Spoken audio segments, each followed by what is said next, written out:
अस्सलाम वालेकुम प्यारे बच्चों, कैसे हो बेटा। आज की हमारी टॉपिक है determination of rate of reaction, यानी कि रेट ऑफ रिएक्शन जो है वो हम किस तरह से डिटरमाइन करते हैं, यानी कि कौन से मेथड हैं जिसकी मदद से हम रेट ऑफ रिएक्शन जो है वो डिटरमाइन करते हैं। तो याद रहे बेटा, हमारे पास दो मेथड्स होते हैं। पहला मेथड फिजियो मेथड यानी कि फिजिकल मेथड कहलाता है, और दूसरा केमो मेथड यानी कि केमिकल मेथड कहलाता है। यानी कि ये दो फैमिलियर मेथड हैं जिसकी मदद से हम रेट ऑफ रिएक्शन को डिटरमाइन करते हैं। फिजिकल मेथड में कुछ इंस्ट्रूमेंट्स हमें दरकार होते हैं जिसकी मदद से हम जो है वो रेट ऑफ रिएक्शन मालूम करते हैं। मैं आपको एक छोटा सा एग्जांपल दूं, फिर मैं आपके सिंटेक्स की तरफ आता हूं। हम शुगर मालूम करते हैं बेटा, हम शुगर मालूम करते थे previously with help of urine. हम दो यूरिन लेते थे, सैंपल ऑफ यूरिन लिया करते थे। नंबर वन, हम अर्ली मॉर्निंग यूरिन लिया करते थे, उसकी मदद से हम केमिकल टाइट्रेशन करते थे और फिर रिज़ल्ट निकालते थे। और दूसरा, हम फास्टिंग जो है वो यूरिन टेस्ट करते थे, यानी कुछ खाया पिया उसके बाद टेस्ट करते थे। तो दो जो टेस्ट हम करते थे, ये दोनों test principle of chemical method थे, यानी कि दोनों केमिकल की मदद से हम जो है वो टेस्ट किया करते थे। पर आज आपको जैसा कि पता है, जिसके घर में डायबिटीज़ जो है अपना शुगर का पेशेंट जो है, तो उसको पता होता है हम इसको छोटी सी स्ट्रिप देते हैं और वो छोटी सी स्ट्रिप में एक छोटा सा डिवाइस लगा होता है, और जैसे ही वो इसमें इंसर्ट करते हैं और फिर यहाँ पे ब्लड जो है वो इसके अंदर जो है वो ऐड करते हैं, छोटा सा ब्लड ड्रॉप, तो फिर फ़ौरन आके ये रीडिंग बताता है कि जी 85, 80, 90, 100, 200, यानी कि कितनी शुगर लेवल है, ब्लड शुगर लेवल कितनी है, वो हमें आसानी से बतला देता है। तो याद रहे, ये जो मेथड है जो आपने इंस्ट्रूमेंट की मदद से किया हुआ है, सही है, डायबिटीज़ जो आपने मेजर की है विद हेल्प ऑफ इंस्ट्रूमेंट, तो ये फिजिकल मेथड कहलाता है। और जो प्रीवियसली हम करते थे लेबॉर्ट्री में, वो केमिकल मेथड कहलाता था। तो सेम फॉर कुछ इंस्ट्रूमेंट दिए गए हैं आपके सिंटेक्स में, और ये भी रेटाफिकेशन बेस्ड क्वेश्चन है और ये आता रहता है, इसको आपको याद करना है। मैं पेज आपको बता देता हूँ। पेज नंबर है बेटा 233, उसमें कुछ इंस्ट्रूमेंट्स के नेम लिखे हुए हैं। मैं थोड़ा जूम करके आपको दिखा देता हूँ वन बाय वन, तो आप इसको स्टडी किया करें बेटा, बल्कि अच्छी तरह से कर लें। तो नेम ऑफ फिजिकल मेथड पहला है बेटा रिफ्रैक्ट्रोमेट्रिक मेथड, यानी कि जिससे हम रिफ्रैक्शन या हम चेंज इन रिफ्रैक्टिव इंडेक्स मालूम करते हैं, यानी कि किसमें कितनी चेंज आई है। जब लाइट पास होती है बेटा from rare medium to dense medium, तो उसमें चेंज कितनी आई है, तो वो हम मालूम करते हैं किसकी मदद से बेटा, रिफ्रैक्ट्रोमेट्रिक मेथड। और इस इंस्ट्रूमेंट का नाम क्या है, रिफ्रैक्ट्रोमेट्री, ये टेक्निक का नाम है। दूसरा है हमारे पास स्पेक्ट्रोस्कोपिक मेथड, जो हम स्पेक्ट्रोस्कोपी भी कहलाता है।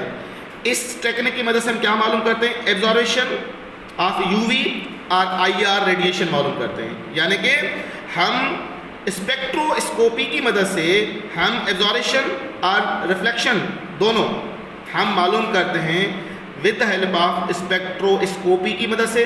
और इस मेथड का नाम क्या है, स्पेक्ट्रोस्कोपिक मेथड है, जिसकी मदद से हम एब्जॉर्प्शन ऑफ यूवी मालूम करते हैं, यानी कि कितना यूवी जो है एब्जॉर्ब हुआ, और आईआर, ये दोनों चीज़ें हम मालूम करते हैं। उसके बाद calorimetric method, change in colour intensity. अगर चेंज इन कलर इंटेंसिटी हो रहा है तो उसमें कितनी चेंज आ रही है, याद रहे बेटा उस मेथड का नाम क्या है, कैलोरीमेट्रिक मेथड है बेटा। उसके बाद है conductivity method, change in electrical conductivity, यानी कि कंडक्टिविटी में कितनी चेंज आई है, उस मेथड का नाम क्या है, conductivity method. PH method, pH method से हम चेंज इन पीएच ऑब्जर्व करते हैं कि कितनी चेंज ऑब्जर्व की हमने पीएच के अंदर। ये बेसिकली पीएच मीटर भी कहलाता है, छोटा सा डिवाइस होता है, उसकी मदद से हम पीएच मालूम करते हैं। उसके बाद है पोलरीमेट्रिक मेथड, जिसकी मदद से हम क्या करते हैं, change in optical rotation plane of polarised light.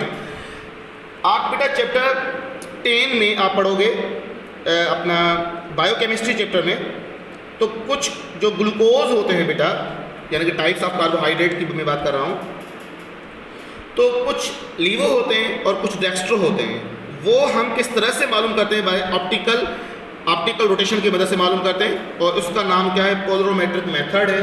पोलरोमेट्री device होता है जिसकी मदद से हम ये चीज़ें मालूम करते हैं। तो ये तमाम चीज़ें क्या हैं? आपकी फिजिकल मेथड है। बस में आ रही है? कुछ भी नहीं है, सिर्फ आपको मेथड्स के नेम याद करने हैं, नथिंग एल्स। उसके बाद है दूसरा केमिकल मेथड। बेटा केमिकल मेथड में क्या करते हैं? अगर आपको याद हो, मैं एग्जाम्पल पहले भी दे चुका हूँ, दोबारा सुनिए। हम बेसिकली प्रैक्टिकल परफॉर्म करते हैं। ये ज़रूर नहीं है कि हर जगह पे डिवाइस हो और इफ़ेक्टिव डिवाइस हो। कोई नया हम रिसर्च काम करते हैं तो उसकी डेटा ही हमारे पास नहीं होती, तो हम केमिकल की मेथड से हम ये चीज़ें मालूम करते हैं। मिसाल के तौर पर एक प्रैक्टिकल में कर रहा हूँ तो मैं ग्राफ बनाऊँगा रेट का। जैसा कि आपको पता है रेट का ग्राफ कैसे बनाते हैं? नीचे मैं टाइम चेंज लिखूँगा इन सेकंड्स, और ऊपर लिखूँगा change in volume CC, volume में चेंज कितनी आई है, कंसंट्रेशन चेंज कितनी आई है। अगर आपने ग्राफ बनाए हों तो ग्राफ की तारीफ क्या होती है? रिलेशनशिप बिटवीन टू क्वांटिटीज़, दो क्वांटिटीज़ के दरमियान रिलेशन बनाना। तो हम यहाँ पर दो तरह का रिलेशन बनाएंगे। एक टाइम जो हम एक्सिस पर रखेंगे, यानी कि टाइम में कितनी चेंज आई है, 2 मिनट में कितनी चेंज आई, 4 मिनट में कितनी चेंज आई, 6 मिनट में कितनी चेंज आई, 10 मिनट में कितनी चेंज आई, सेम। और फिर हम दूसरी चीज़ चेंज इन वॉल्यूम, यानी कि with respect of time volume में कितनी चेंज आ रही है, ये दोनों चीज़ें हम मालूम करेंगे।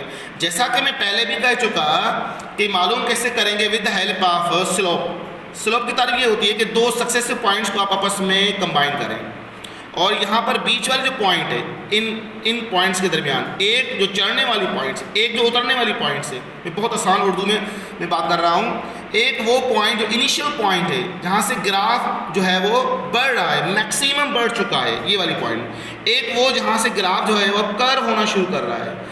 अब केमिस्ट्री टर्म में हम कहते हैं अब यहाँ से कंसंट्रेशन जो है अब जो है वो डिक्रीज़ हो रही है, चेंज जो है वो डिक्रीज़ हो रही है। यहाँ चेंज बढ़ रही है, जैसे मैं आपसे कहूँ 2, 6, 8, ये चेंज बढ़ रही है।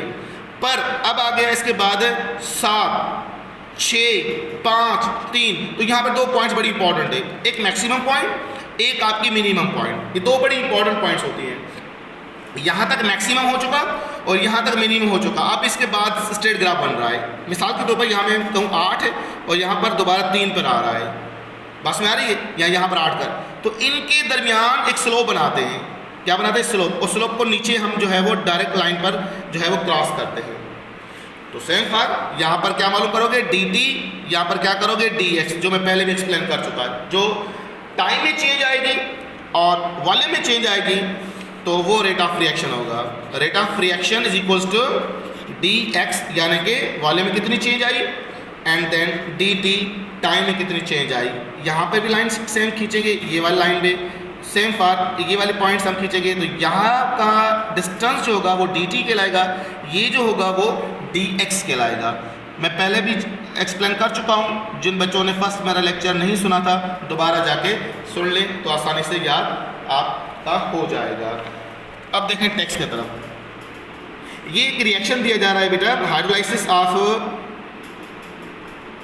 Methyl acetate. मिथाइल एसीटेट का जब हाइड्रोलाइज करते हैं तो हमारे प्रोडक्ट जो बनती है बेटा एसिटिक एसिड और मिथेनॉल प्रोडक्ट हमें मिलती है। यहाँ पर टाइम चेंज के हिसाब से हमने ये डिटरमाइन किया है। दो स्लोप बनाए, ये पहला स्लोप है, ये सक्सेसिव दो, ये वाली इस पॉइंट को नीचे भी गिराएं, इसी पॉइंट को आप इस साइड पे भी गिराएं। तो अब इनमें जो चेंज आएगी वो क्या होगी? CC, change in volume. यहाँ की जो चेंज आएगी क्या कहलाएगी? Change in very good time. तो फार्मूला बड़ा फैमिलियर फार्मूला dx dt, आप आसानी से मालूम कर सकते हो कि इसमें चेंज कितनी आई है। आई होप ये पॉइंट समझ में आई होगी। नहीं तो मेरा फर्स्ट लेक्चर सुने, केमिकल मेथड के बेस पर ही था कि आप रेट ऑफ रिएक्शन कैसे मालूम करते हो केमिकल की मदद से। उसके बाद हमारी topic factor affecting rate of reaction है बेटा, जो हम डिस्कस करेंगे लेटर ऑन। इस टॉपिक को ज़रा गौर से सुनिएगा, समझिएगा और बाद मुझे कमेंट्स कीजिएगा। अपना ख्याल कीजिएगा बेटा। अल्लाह हाफ़िज़।